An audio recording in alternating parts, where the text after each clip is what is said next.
আমি এইটুকু বলতে চাই, আমার এই জমিয়তে উলামা ইসলামে যোগদান করার বিষয়টা আমার কাছে পরিষ্কার ছিল না, যেটা বাস্তবতা। আমি কোনো রাজনীতিতে, ইসলামিক রাজনীতিতে যোগদান করব এই চিন্তা, এই পরিকল্পনা আমার মাথায় কখনোই আসে না। আগস্টের 5 তারিখের পরে দেশের পট পরিবর্তন যখন হলো, আমাদের আম্মাতুন নাসের মধ্যে একটা বড় তফা, যাদের সাথে আমার সম্পর্ক, আমার সাথে যাদের সম্পর্ক, তাদের মধ্যে এরকম প্রশ্ন হতেই থাকলো যে হুজুর, আমরাও তো কখনো রাজনীতি করি নাই, এখন তো দেশের মধ্যে যে শূন্য অবস্থা, সবাই যার যার মতো করে দৌড়াচ্ছে, আপনি আমাদেরকে একটু সাজেস্ট করেন আমরা কোন দিকে যাব। মানে আমি কোন দিকে যাইতে করব? আমার সামনে তো কোনো রাস্তা নাই, আমার সামনে যেহেতু পরিষ্কারও না আসলে আমি আমার জন্য আমি কি চিন্তা করতে পারি। কিন্তু একটা বড় জরিয়া হয়েছে আমার জন্য একটা বিষয়, সেটা হলো বিগত বহুদিন যাবত তবলিগি বিষয়ে এবং দেশের গুরুত্বপূর্ণ দ্বীনি জাতীয় পর্যায়ের বিষয়ে আমাদের আজকের সদরে জামিয়াতের মাতাহাতে আমার কিছুদিন সময় দেওয়ার সুযোগ হয়েছিল।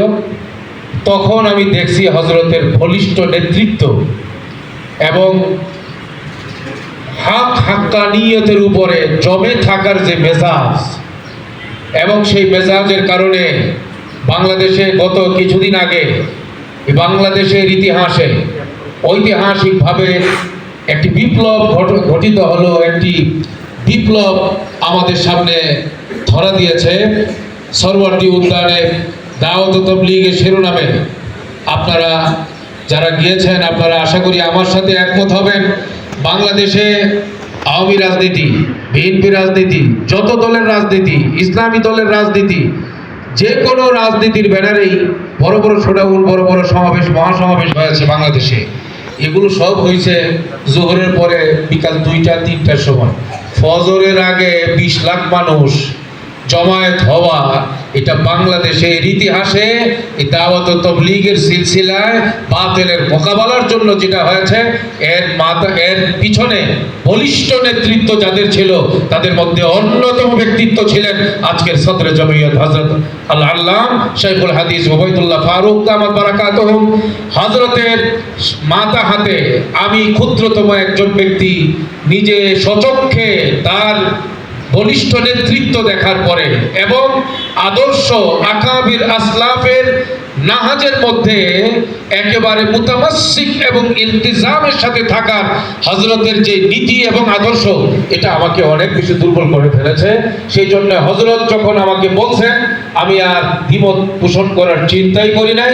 আমি আজকে এই কাউন্সিলের পরে আমার তো এখন মাসলা এটাই হয়েছে, আমি হযরতের এই জমিয়তের এই মাদ্রাসার ছাত্র, হযরত হইলেন আমাদের উস্তাদ, আমাদের মুরব্বী, যেইভাবে বলবেন সেইভাবেই ইনশাআল্লাহ আমাদের কার্যক্রম চলবে। আগে যেমন ছিল তার চেয়ে আরো বেশি বেগবান কিভাবে হয়, জোরদার কিভাবে হয়, বিশেষ করে আম্মাতুন নাসের ঘরে ঘরে এই খেজুর গাছ মার্কার আওয়াজ কিভাবে পৌঁছানো যায়, আল্লাহর জমিনে আল্লাহর দ্বীনকে কিভাবে কায়েম করা যায়, এর জন্য মৃত্যুর আগ পর্যন্ত জীবনকে উৎসর্গ করবার জন্য তৈরি হয়ে গেছি।